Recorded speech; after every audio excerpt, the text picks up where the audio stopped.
शक्तीपीठ महामार्ग हा मुद्दा सध्या कोल्हापूरच्या राजकारणामध्ये, महाराष्ट्राच्या राजकारणामध्ये फार महत्त्वाचा ठरलेला आहे. माझ्यासोबत सध्या माझे आमदार राजीव आवळे आहेत. मी त्यांना विचारतोय, काय मत आहे तुमचं? या महामार्गाला विरोध करण्यासाठी तुम्ही मेळाव्याला उपस्थित राहिलात, काय सांगाल? शक्तीपीठ हा भ्रष्टाचाराचं कुरण आहे आणि मुख्यमंत्र्यांनी हे ड्रीम प्रोजेक्ट जे म्हटलेलं आहे, खरं तर त्यांना 2029ला या भ्रष्टाचारातून, शक्तीपीठाच्या भ्रष्टाचारातून मिळवलेल्या पैशातून त्यांना ती निवडणूक पार पाडायची, हेच त्यांचं ड्रीम आहे. शेतकऱ्यांचं नुकसान करणार आहेत, ज्यांच्या जमिनी जाणार नाहीत. आज आपण वस्तुस्थिती ऐकलेली आहे.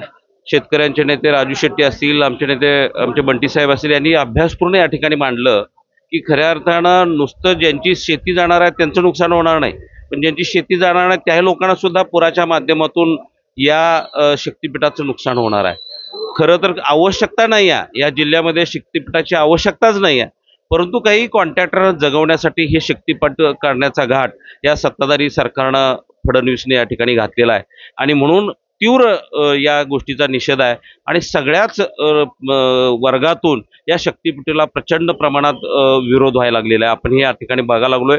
शक्तीपीठ हे काही कॉन्ट्रॅक्टरांना, काही लोकप्रतिनिधींना जगवण्यासाठी म्हणून आणि उद्याच्या निवडणुका या भ्रष्टाचारातून मिळवलेल्या पैशातून पार पाडण्यासाठीचं एवढंच यामध्ये या शक्तीपीठ करण्याचं घाट आहे. पण कुणाचीही मागणी नाही आहे शक्तीपीठ व्हावं या जिल्ह्यामध्ये, असं कुणाची मागणी नसताना सुद्धा हे सरकार जे शक्तीपीठ करायलंय हे निव्वळ पैसे भ्रष्टाचार करण्यासाठी हे शक्तीपीठ या ठिकाणी सुरू आहे आणि म्हणून आमचा त्याला विरोध आहे. या ठिकाणी माझ्यासोबत लालबावटा बांधकाम संघटनेचे नेते शिवाजीराव मगदूम आहेत. आपण त्यांना विचारूया, काय सांगाल? एका बाजूला या शक्तीपीठाला विरोध होतोय मोठ्या प्रमाणात कोल्हापूर जिल्ह्यांसह बाकीच्या जिल्ह्यांमध्ये, आणि दुसऱ्या बाजूला असं सांगितलं जातंय आपले चंदगडचे आमदार शिवाजीराव पाटील यांच्याकडनं की हे तर पर्यटनाचं केंद्र असणार आहे किंवा या ठिकाणी विकासाचं प्रवेशद्वार असणार आहे शक्तीपीठ म्हणजे. काय वाटतंय तुम्हाला, काय सांगाल?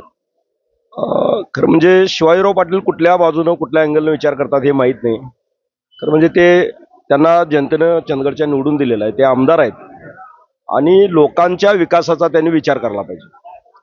आज साधारण कोल्हापूर जिल्ह्यातनं जी काय शक्तीपीठ महामार्ग जाणार आहे, महाराष्ट्रातनं शक्तीपीठ महामार्ग जाणार आहे, त्यामध्ये एक बाजूला नागपूर ते रत्नागिरी हा शक्तीपीठ हा एक महामार्ग आहे. त्याच्यामध्ये सुद्धा हजारो एकर जमीन रस्त्याखाली गाडलेली आहे. आणि दुसऱ्या बाजूला नागपूर ते गोवा हा सुद्धा शक्तीपीठ महामार्ग यायला लागलेला आहे. त्याच्यामध्ये सुद्धा हजारो एकर जमीन गाडली जाणार आहे. तर मला वाटतंय शेतकऱ्यांच्या जमिनी रस्त्याखाली गाडून या महाराष्ट्राचा विकास होणार आहे का? शेतकऱ्यांचा विकास होणार आहे का? विकास म्हणजे शेतकऱ्यांचा आणि सर्वसामान्य जनतेचा जर विकास झाला तर त्याला विकास म्हणायचं.